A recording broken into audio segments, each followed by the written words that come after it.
Hi guys, আমি lonely Rosario. আজকে আপনাদেরকে দেখাবো তরমুজের খোসা দিয়ে চিংড়ি মাছ রান্না। আমরা তো সবাই তরমুজ খাই, কিন্তু খোসাগুলো ফেলে দিই। কিন্তু খোসা দিয়েও যে এক অসাধারণ রান্না করা যায়, সেটাই আজকে আমরা দেখব। তাহলে চলুন, প্রথমে খোসা থেকে এই সবুজের অংশটুক আমরা ওই যে লাউয়ের সিল্কা যেমনই করে তেমন করে ছাড়িয়ে নিব। চলেন শুরু করি তাহলে। এখানে আমি তরমুজের খোসাগুলো ছিলে কেটে একটু হালকা ভাপ দিয়ে নিছি, যেন তরমুজের একটা টক মিষ্টি একটা গন্ধ আছে সেটা যেন না থাকে।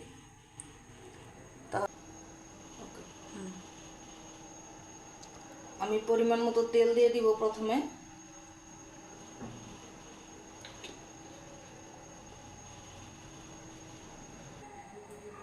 তেলটা গরম হয়ে গেছে, আমি দুটো তেজপাতা কুচি দিয়ে দিলাম।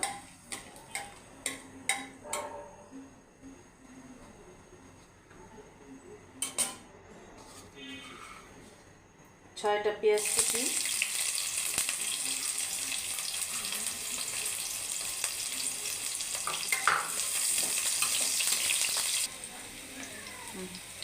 স্বাদ মতো লবণ,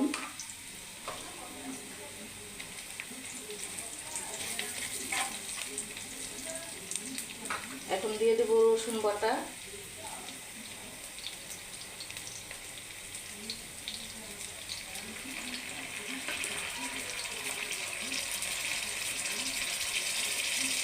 আদা বাটা,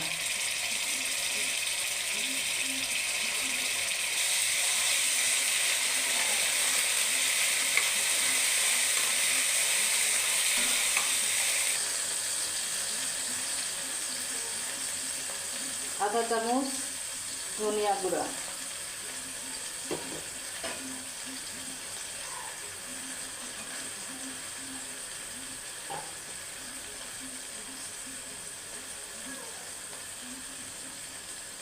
আধা চামচ হলুদ গুঁড়া। এখানে ঝালটা একটু বেশি দেব, যে কাঁচামরিচের ঝাল বেশি খাবেন সে কাঁচামরিচটা বেশি দিবেন। আমি সমান করে গুঁড়ামরিচ দিয়ে দিলাম। সাথে অবশ্যই লং, খাল, এলাচ গুঁড়াটা দেবেন, বা আস্তাও দিতে পারেন, আমি গুঁড়োটা দিচ্ছি। যারা আস্তা দিবেন তারা দুইটা ছোট ছোট খাল, তিনটা এলাচ, লবঙ্গ, গোলমরিচ দুইটা দিতে পারেন। দিয়ে ভালো করে কষিয়ে নেবেন। অল্প একটু পানি দিয়ে দিই।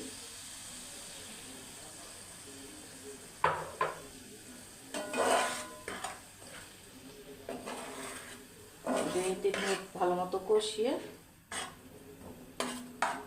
দিয়ে দিব। কষানো হয়ে গেছে, এখন চিংড়িগুলো দিয়ে দিব।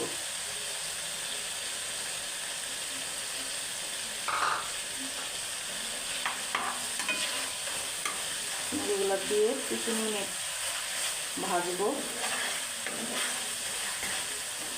তারপর দিয়ে দিব তরমুজের খোসা। আমার চিংড়ি হয়ে গেছে, এখন দিয়ে দিব তরমুজের খোসা সিদ্ধ।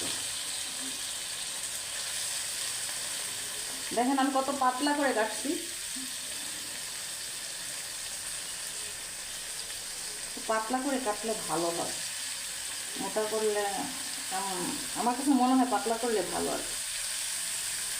আমি ছোটোবেলায় কত বছর আগে বলতে হতো, আমার মনে আছে যে আমি ছোটো থাকতে একবার খাইছি।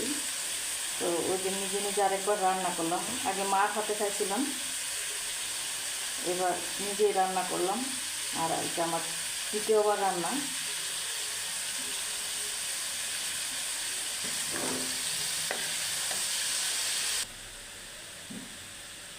কিছুটা সময় ভাজা ভাজা করার পর, মানে একটু ভালো করে উল্টে পাল্টে নেড়ে নেবেন আর কি।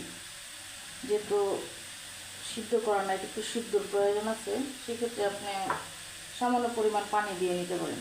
যেটা এখানে আমি অল্প পরিমাণ পানি দিচ্ছি। পানি দিয়ে মিডিয়াম জালে 4-5 মিনিট ঢেকে রাখবো। এখন আমি ঢেকে রাখবো, ফিরবো 4 মিনিট পর। দেখি কেমন হয়েছে। হয়ে গেছে।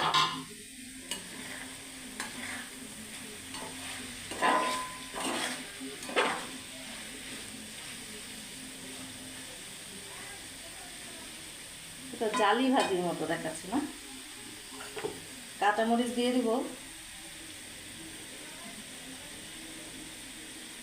এটা একটু ঝাল বেশি দিলে ভালো।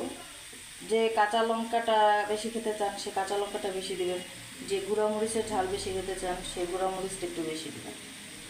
তবে আমি অল্প ঝালই দিচ্ছি জায়গায়, কিন্তু আপনার একটু ঝাল মনে হয় বেশি দিলেই হবে। আচ্ছা, আমি আরও করে কিছু কাঁচা মরিচ দিই। জিরা গুঁড়া,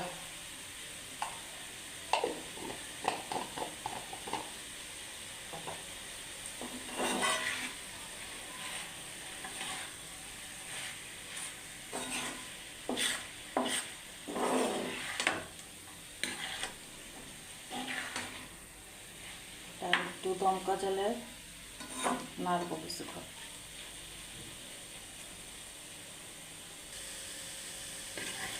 দেখেন প্রায় ভাজা ভাজা হয়ে গেছে। মিডিয়াম না, এখন একটু অল্প জালে আর কি। ভাত সেকা দিলে যেমন জাল রাখেন তেমন অল্প জালে কিছুক্ষণ রাখবেন। এটা আর একটু ভাজা ভাজা হবে, খেতেও ভালো লাগবে।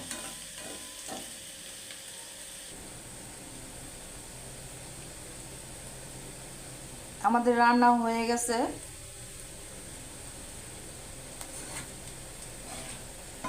এখন শুধু খাবার বাকি।